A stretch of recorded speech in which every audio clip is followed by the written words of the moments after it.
Hello and welcome. This is Crossing Bridges Talk Show. I'm your host, Larry Montgomery Sr. This is my co host, William. William, introduce yourself. Good evening. I'm William Montgomery. It's a pleasure to be here. And we have a special guest today, John Sanders. He is I'm trying to understand how I should actually say that, John, because I want to refer to your Facebook group. It's the It's the Black Business Alliance. It's a social enterprise that we're in the process of building infrastructure around in an effort to empower Black economy. You know, we talk about building Black economy on a local and a global scale. So yeah, it's called the Black Business Alliance. You can find us on Facebook. And we're in the process of building infrastructure. So we have a lot of awesome things that are getting ready to take place this year. Thank you for that. Today, we want to start our conversation with a topic that John posted on Facebook earlier this week, and it was titled Ghana's Government Zoned Off 5,000 Acres Offering Free Land to Black Americans Diaspora. Chief told us married Blacks can only have a Black spouse to be considered. And the question he posted was, why is this the criteria? And it struck me to the point where I felt I was compelled to want to have a personal conversation with him on this. Um, so the mic is open. Absolutely. Well, for one, let me go ahead and start by thanking you all for inviting me onto the show. I'm really excited about what you all have to offer. I'm excited about the platform, and I'm really, really looking forward to having a great discussion tonight. Yeah. So uh, going back to the question, going back to the conversation about the land being offered in Ghana, it's a conversation about us as an African American people, people of the African diaspora. And let's go ahead and establish what the African diaspora is composed of. Many people aren't familiar with the term, but the term diaspora simply means the spreading of people throughout the world from a central place. So when we use the term the African diaspora, we essentially are referring to people who are of African descent, right? We descended from Africa, but we're spread across the world. But what's happening is in Ghana, there's a major transition. There's this migration, from the Americas back to Africa. And Ghana is the quote unquote gateway to Africa. So there's a lot of infrastructure being built, a lot of policies being changed, and a lot of cleaning up of the house, right? There's a lot of cleaning up going on right now in Ghana that we're excited about. So what the government has done is they zoned off land for descendants of Africa, to come back to engage in trade, to promote economic development in the whole 9 yards. And there's a website that we can post for people that want more information. Well, one of the reasons why I posted this was because we need more information. We need to be exposed to content that's going to enrich and empower us. But more than anything, I think it's important for us to have the conversation about the Black family and how the Black family should be used as a tool to stimulate economic development. Hence, the reason why they stated that if you want access to this land, access to these resources, you have to be married to a Black spouse, so that cuts. I'm sorry, can you all hear me clear? Yes. Yeah. Okay, I just want to make sure I didn't cut off. I didn't know if I was cutting off. But uh, for many, for quite some time in the States, we haven't really clearly defined what the Black family is composed of. And if you look at the state of the Black community, 98% of our dollars are being spent outside of our community, right? 98% of our dollars. And many men, African American men, because we've been socialized to be anti-Black, and we know this throughout history, as soon as a man marries a Black woman, once he ties the knot, wealth and resources that he accumulates remain in Black hands. And that's the agenda of the Ghanaian people. They essentially want to ensure that the wealth and resources are being transferred into Black hands. We can recycle, I know in the States it's the Black dollar, but here in Ghana, it's the cedi, right? We want to make sure that our wealth isn't necessarily being transferred outside of the group by way of marriage. And what has happened throughout history is many Black men who have married outside of the community, when he dies, his wealth, his resources, his assets, his land, his properties are transferred into the hands of not only his wife, but her culture, her group, her community, her family.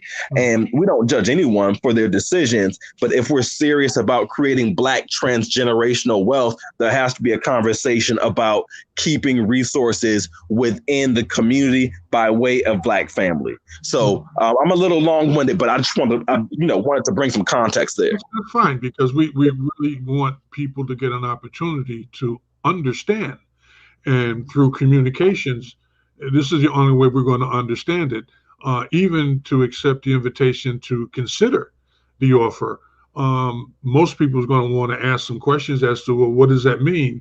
What other obligations might there be associated with this? The one about marriage, here in the U.S., where we're of the mind that it's the land of the free and the brave, and we can do what we want. Additionally, the culture has come to accept, once you have made it, become wealthy here in the U.S., marrying a white woman is what's expected of you, pretty much. And or it's a badge of honor, put it that way. And personally, I've always had a problem with that, just from the fact that you decided to marry outside of your race. In these times, we see that racism is a problem, a major problem here in this country, and it's a driving force in this country. There is really very few things, if any, that aren't touched by racism in this country. And so, yes, it's been going on for a number of years. No, it doesn't mean that it's right. But yes, some people have become oblivious to it and are comfortable with it. And I think, as I've said off air, it's not a good thing. This is not the way it's supposed to be. And the point about your post really drove it home for me to respond to. So go on, please, and let us get some more understanding of you. Absolutely.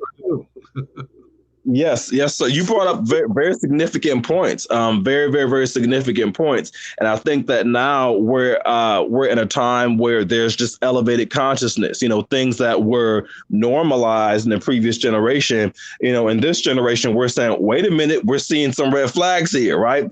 We're now more educated about the economy of Black family, right? See, the problem that I have is we're promoting Black community, Black consciousness, back to Africa and all of this stuff, right? But there's not a lot of conversation about the preservation, the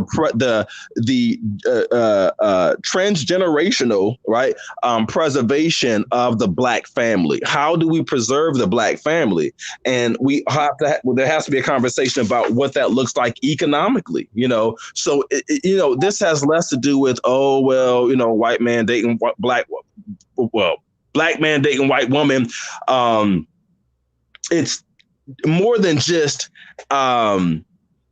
preference, right? So what they tend to tout and promote is, love sees no color, right? It's about emotion. I'm marrying this woman because we have an emotional connection, right?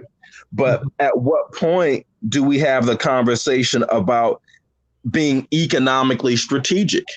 Because when you study the Jewish community or the Asian American community or these other ethnic enclaves, they're very, not only are they laser sharp focused, but they're strategic about their their marriage. And one of the reasons why they're strategic is because of what we're saying before. There's an emphasis played on the preservation of the family, but also the preservation of the economy of that family. African Americans, like I mentioned before, 95 to 98% of our money slips outside of our community. So as soon as we get access to a dollar, our money has been used systematically to enrich and empower other groups. Mm-hmm.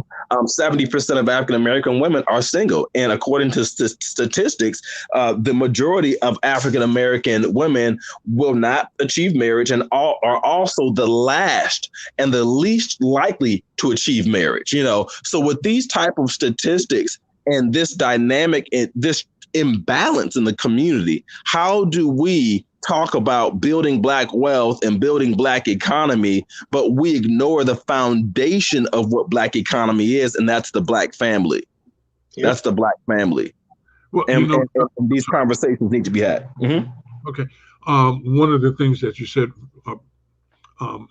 about the transfer of wealth and also in the Black community, spending our dollars within our own community.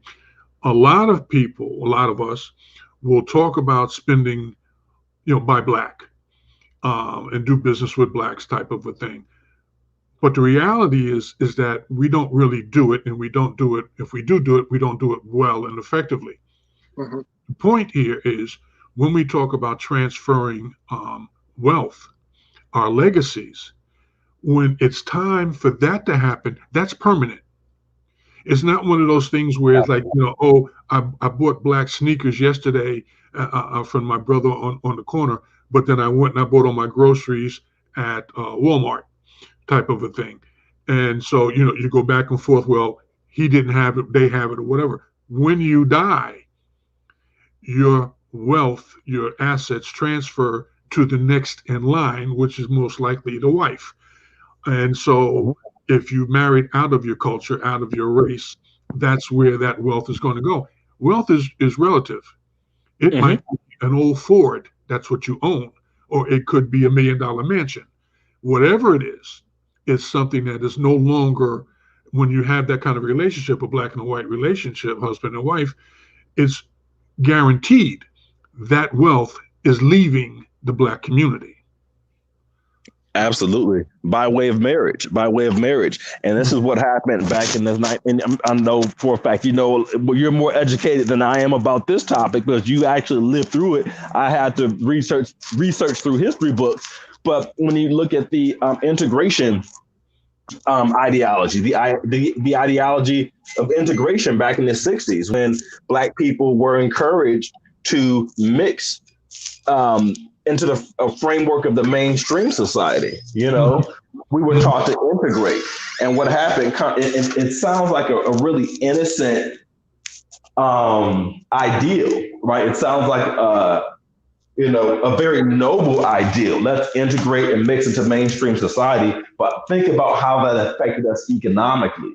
We lost our businesses, we lost our industries, we lost our communities, and now we're mixed into this mainstream society, but we own and control less than we've ever controlled in history. You know what I mean? So it economically devastated us. And that's what's happening now with this interracial marriage ideology that they're pushing onto us. And again, this is not about disrespecting anyone. I believe in respecting anyone's decision to do whatever they choose.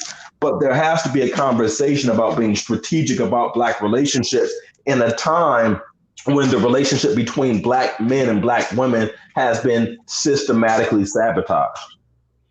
There is a school of thought about the secrets of economic power in your household.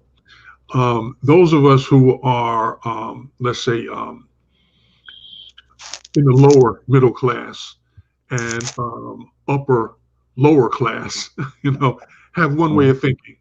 For example, buying sneakers. Yes. Now, if I'm broke, poor, I'm going to aspire to buying some Jordans, some Air Jordans at $300 or $400 a pair. The middle class is looking to, let me get a pair of sneakers that are functional. The upper class is looking at, well, why am I buying sneakers? You really need a pair of shoes that you can wear and maybe play in, because our goals are different at each economic level. Okay. At the lower level, we're probably just whatever's important at this moment in time is important to us. In the middle class, it's, well, what do the neighbors think about what we're doing? In the upper class, it's, what is it that we do? You know, we do this, we don't do that type of a thing. And so we've got a lot of things that we have to overcome and understand before we could even really consider making intelligent decisions. And I'm not saying we're stupid. I'm just saying we've got all this minutia that's running around in our heads and being confronted with to say, okay, well, what really should I be doing? Because in this whole lifetime, it's not about me. It's nothing here is about me. It's about the next generation. What can I do to help the next generation do better? And a lot of us have gotten away from that. So this Ghana thing is something that really, I think we need to take a hard look at, particularly under the heading of Back to Africa, because that is all we have. And we are doing everything that we can here in America to stand away from it. You know, I mean, last point, many years, me personally, the only thing I thought about Africa was huts in the middle of the desert. Until one day I actually looked at a magazine that showed there were actually cities in Africa. And I'm like, I'm a grown man. How could I go around walking thinking that they only have huts over there? You know? So it might be a big mountain to climb to get people to start to understand that we are a people of import. We just happen to be here at this particular moment in time. Yes, and Mr. Montgomery, you brought up a significant point. This kind of leads into the whole conversation we were having earlier about the systematic plot to keep Black people and the Western world disconnected from Africa in an effort to stifle global Black power movements. This is not by design. So when you have a system of white supremacy, for those that don't understand what white supremacy is, it's not necessarily the KKK members and burning tents in Alabama. The system of white supremacy is a global economic infrastructure where the white power structure, the dominant, the world's dominant force, controls the media. They control the airwaves, the radio stations. They control the lines of communication. So when we've been indoctrinated for generation after generation through media, through the Save the Children broadcast, through all these entities that only depict Africa in the most barbaric way. So growing up, if all you saw were huts and Black people dancing around fire with flies roaming around the hair and they all walking around with nappy head, well, how is that going to entice us to want to go back to where we came from? We're not going to have the desire. Well, that was, excuse me, that was a part of their systematic plot to keep Black people around the globe disconnected from each other. So while we're running away from Africa, what are the Asians doing and what are the Europeans doing? They're running toward Africa to exploit Africa of its natural resources. This is the reason why Africa is dominated by whites. All the big white corporations dominate Africa. Even here in Ghana, the largest grocery store chains are owned by whites. All of the, the land is being bought up by all these big entities, the Chinese entities. We went into one town, the entire town has been bought up by the Chinese, So there has always been a systematic effort to keep us dumb and stupid about what is rightfully ours. And I'm happy that we're having these conversations to change the narrative and course correct things that were made wrong intentionally. I'm so pleased that you decided to join us. And I know we talked offline a few minutes that this particular segment is going to be our teaser. And we're going to use it again on our podcast. But we want to have more conversations. And I have no problem with going topic by topic by topic to make sure that it's out there and available for people to start talking about it. At least if we talk about it, we can uncover the facts and the truth. Then you can make an informed decision. If you want to go, if you don't want to go, if you don't believe, you don't, whatever it is, but at least have the facts in front of you before you make a decision, because we've gotten comfortable with the way it is, and the way it is does not work for us. And they keep telling you, point to be made here. This Asian terrorism that's been going on for the last few months or whatever, whether it's white people doing it or black people doing it, Biden and them passed legislation within the first 100 days that's a problem.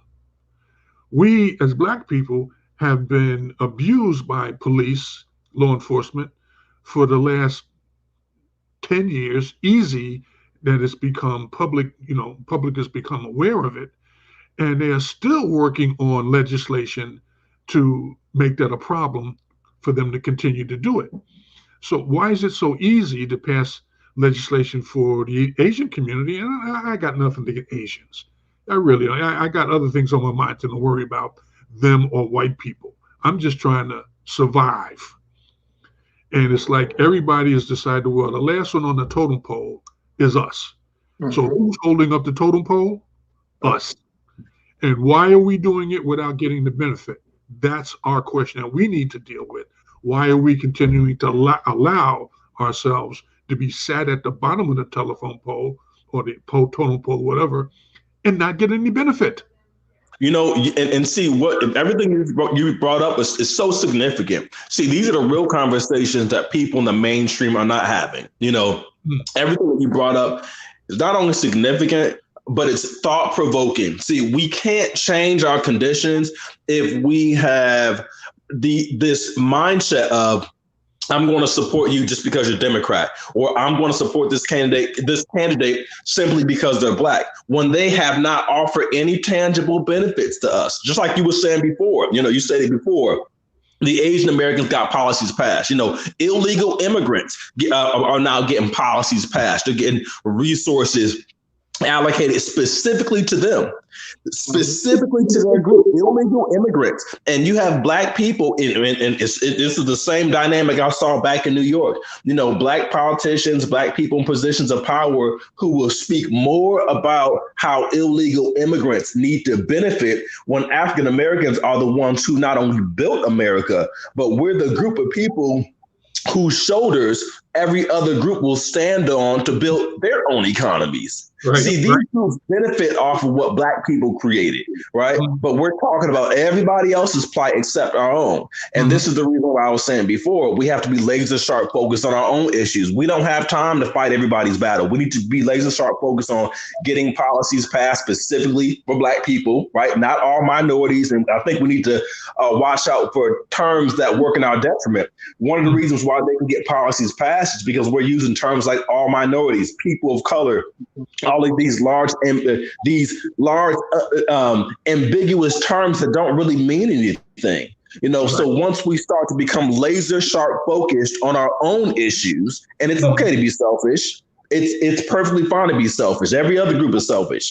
And hence the reason why they get laws passed, right? Hence the reason why they have resources being redistributed back to their community.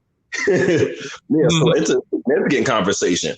Black people have to be focused on the black condition, not saving the world. Let's save ourselves. Right.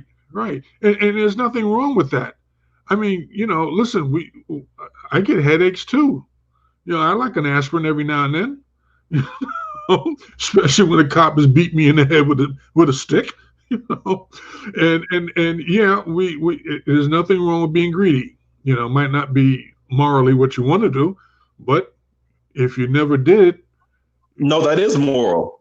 No, see, what isn't moral is ignoring your own issues. See, that's not being responsible. Being responsible is saying, I want to put myself first. Being responsible is saying, I'm a Black man, and my responsibility as a Black man is to be the head of my community, not the woman, the man. The man represents headship, right? Therefore, his responsibility is to stand up like a man, like an alpha male, and take his rightful place. You don't save the next door neighbor before saving your own house. That's not moral. What's moral is saying, no, my people come first. My community comes first. My women, my children come first. 98% of your Black dollars are spent outside of your community to enrich and empower the Asian, the Japanese, the Jewish, and all these other groups, right? So, no, it's very moral. It's very moral to say we're going to focus on our own issues so that we can leave a legacy for the next generation. What isn't moral is doing what we've been doing for the past few decades, placing other people's plights before our own. That's how a whore operates. A whore puts the needs of other people before her own, and that's how we've been conditioned to think. And I'm happy that we're changing the narrative. So, no, it's very moral to put yourself first. Yes. Can I throw something in here real quick? First, we didn't acknowledge that. I'm sorry. Yeah, we didn't acknowledge that Mr. Sanders was connecting with us from Ghana, not from here in the United States. So we want to definitely appreciate his time that he's been with us today and all the information that he's given to us. I mean, I know we didn't announce it at the beginning of the show, but it is like really late at night where he's at in Ghana. So I definitely want to make sure we appreciate his ability to be here with us today. Absolutely. From Accra, Ghana, and I really appreciate the platform. And I want to thank you all for just transmitting the information, so we can empower our people to have more empowered thoughts. So yeah, I'm excited. I'm really, really just elated that you all, reached out to me, someone like me, to have this conversation. So thank you.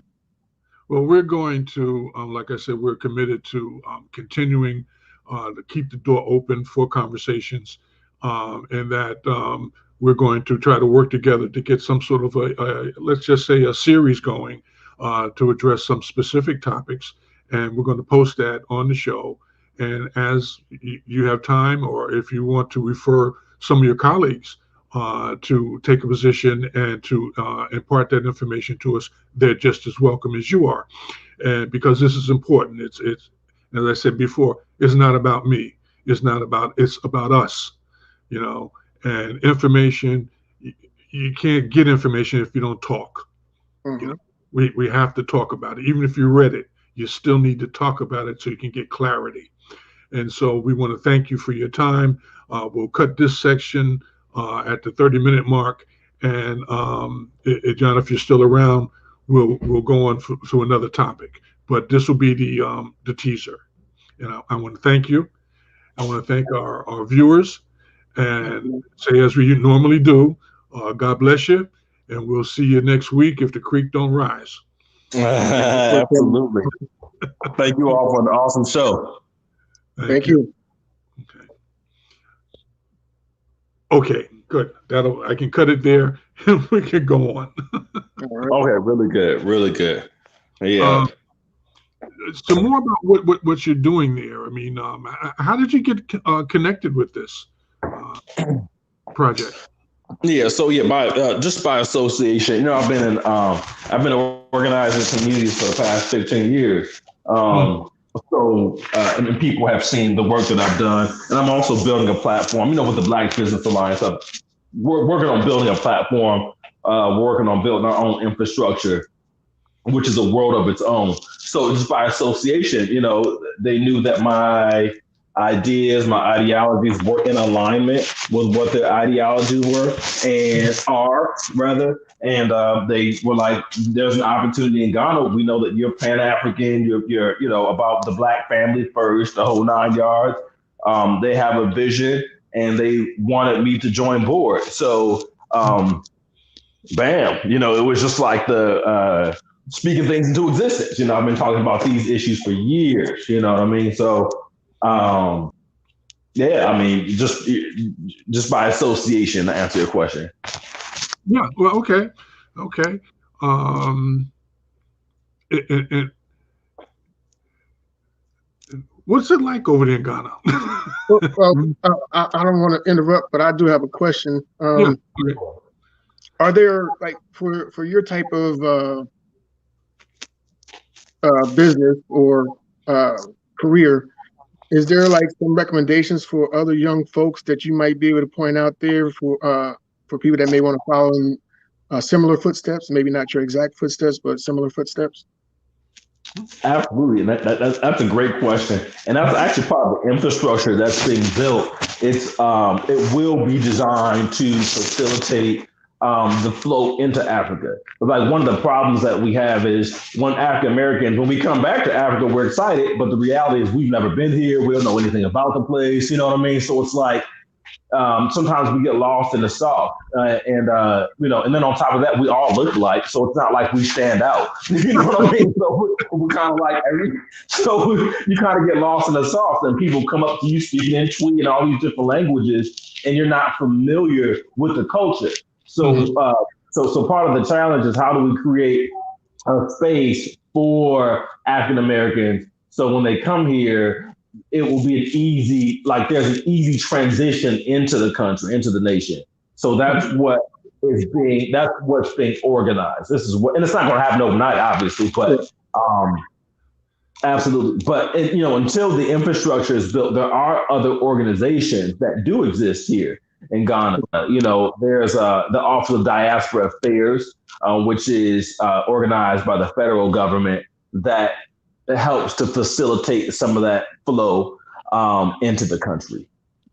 Well, what I would be interested in, at some point in time as we continue to get to know each other, is looking at opportunities where, like I said, our platform, the African American Shopping Network on Facebook, could be used, and also our own channel on, let's say, Roku or one of the larger networks to offer programming from Africa.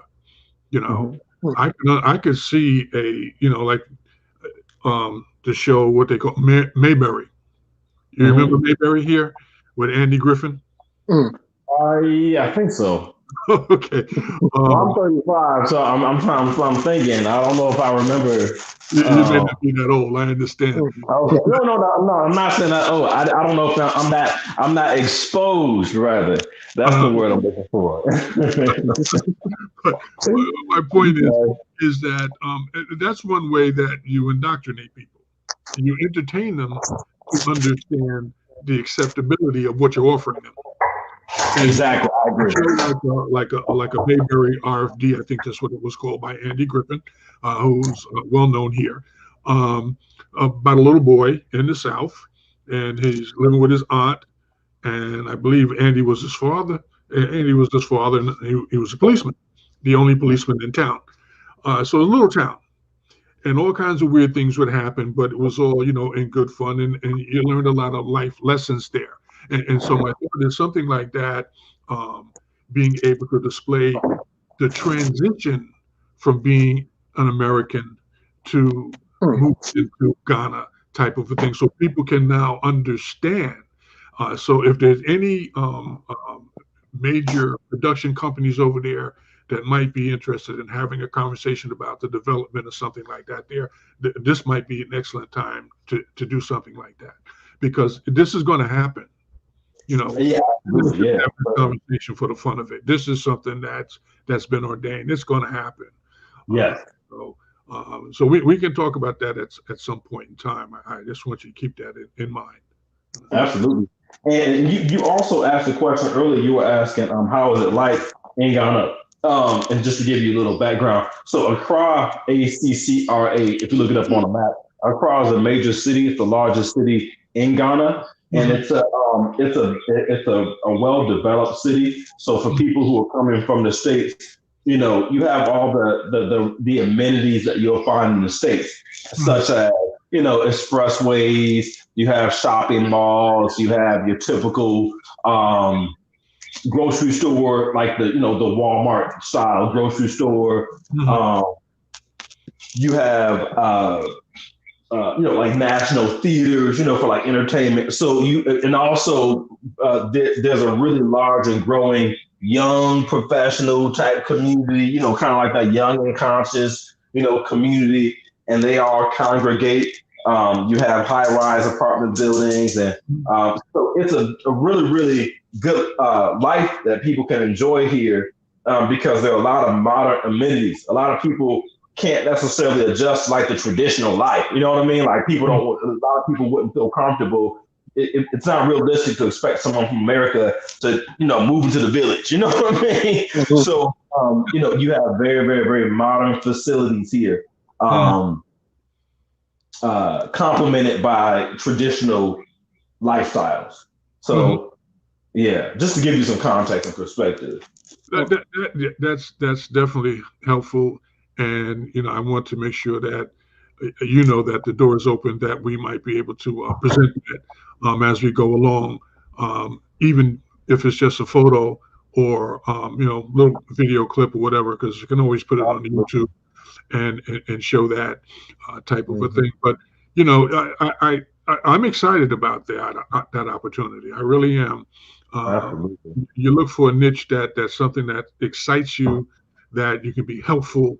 And this is something that fits those two areas for me, and I'm sure I can see William's face, and he's on board with it already. Yeah. So, John, are you married? You got children? What? I'm not married. I actually get asked the question quite often. A lot of people ask me that question, but yeah, I'm not married. Excuse me. And no, I don't have children, and no, I'm not like living a double life. I'm not gay or anything like that. I wouldn't ask you that. I didn't hear that in your voice though, but I wouldn't ask you. No. I'm a very, very open. Like one thing about me is I'm like really open, and I'm really like nothing really is like off limits or taboo to me. You know what I mean? So I'm very open about all this stuff. Yeah, I get asked the question a lot. And I also live in Atlanta right now. So a lot of people assume that, because here we have such a large alternative community, because they all flock here, they assume that maybe you're, gay or living a double lifestyle or whatever. And that's not the case for me.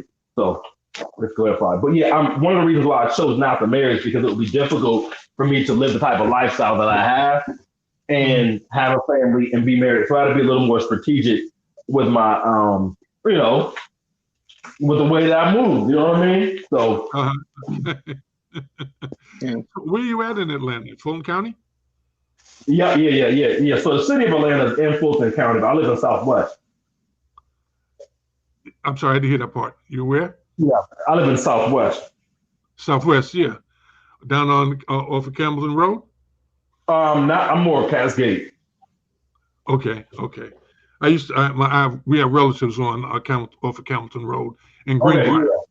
Yeah, I know where you are. Yep. I'm about like 15 minutes from there. I'm more Cascade, not too far from 285. Yeah. Okay. Yeah. I'm pretty sure you all know that area. Yeah. Okay. You like it down there? Oh yeah, I love it. Yeah, I mean, but I love it. I love, and I love New York. You know what I mean? I love New York. It was difficult because I couldn't, when coronavirus hit, it made it difficult for me to come back. Yeah. I mean, New York is, New York played a significant role in my development. So I'll always be a New Yorker at heart. Mm-hmm. And I love life in Atlanta. I'm kind of all over the place. So I'm between Atlanta, New York, and Accra. I'll be traveling back and forth, so. Okay. There's a lot going on with me. Yeah. Like I said, we have relatives down there, and William, you're in Georgia, right? Yeah, I'm in Augusta.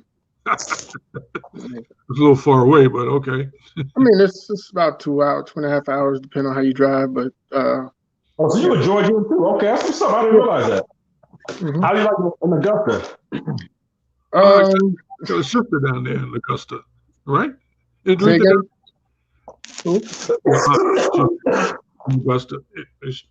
Never mind. No. No, she's in Columbus, not Columbus. Yeah, Columbus. Yeah, that's like 2 hours south of Atlanta. So they're on the west coast. The west coast of Georgia. I'm on the east coast of Georgia. Yeah. I know you are. Yeah, I could never live in Augusta, but I know it's a beautiful city though. It has its challenges. It's not as eventful as Atlanta, so right there, that's a challenge. Yeah. I spent about a year in Atlanta myself, and the people down there would ask me. Obviously, I looked like I was from New York, I guess. They said, "Do you think we're slow down here?" And I would always respond, "I just think that you have different priorities." Yeah. That's pretty much it. Mm-hmm. Yeah. Basically what it is, time is not important. I know it's true. But it's strange because there's so many New Yorkers that are moving to Atlanta. So you can always tell by the way people drive. I can always tell the people who are from Georgia and the ones who are from the north. It's like night and day. It's night and day. I can always tell when a New Yorker's driver versus someone from Georgia. and the mentality is night and day. Yeah. Well, you have more people from other places in Atlanta than you have, I think, in any other city in the country. Really? Okay. Yeah, it's almost rare to find people who were born and raised in Atlanta. Mm-hmm. Yeah. You got a significant Ethiopian group there too. Oh my God! Yeah. Oh my God! Yeah. It's like they came out of nowhere. they're everywhere. Oh my God! Especially like the East Atlanta, but now near Decatur, like Snellville. Yeah, like I mean, it was like I woke up one morning and the whole area just turned Ethiopian literally overnight. Everybody, it was unbelievable. And then they're coming from Eritrea and all these different places. And then you have a lot of Black immigrant groups that are here. Like in New York, it's not a big deal. We've always had our Caribbean people and Haitian, but here it was always just African American. But now there's so many Black immigrants. I mean, like certain places I go to, it's just they're all Somalian, or one area they'll be all Jamaican. So it's a really, really interesting Black dynamic here that I'm starting to see. It's interesting. Yeah. And that's a good thing, because you get together with people that that have similar interests, same culture. You understand it, and you understand what they're going through. And every other culture does it the same way. Yeah, it's together and it's fine. They take it over. This is home. We don't do that well. The domestic. We got to work on it. That's what we're here for. So, to work on it. Yeah, but also a different set of struggles. A lot of these other groups are victims of 450 years of systematic oppression, and like our people were systematically targeted. Our communities were destroyed. So these groups, even the Black groups, they can come and benefit off of what African Americans have created. So there's just a different history and a different psychology there. But even in Ghana, even in Ghana, you have a large African American, community populace, and it's just interesting to see how we move even back in Africa. You know what I mean? Interesting dynamic. Okay. All right. Well, John, we're going to end the show right about here, and we want to thank you for your time and your input. And we are looking forward to the next time we can get together. Like I said, during the week, I'll send you an email of what my thoughts are, and you can let us know what works best for you. And absolutely. Let's do it. Well, I'm excited. Thank you all so much. Thank you. Definitely. Thank you, John. Thanks, Dave. Thanks, viewers. We appreciate everybody's time and energy. We look forward to more of it. Look forward to it. I'll talk to you soon. When I get back to Georgia, I got to come down to Augusta to see you, man. All right. I'm here right by Fort Gordon. My man. All right. Nice. I'll talk to you. Okay, bye-bye. Oh, good one. Oh, have a good one. Thank you. Bye. Bye.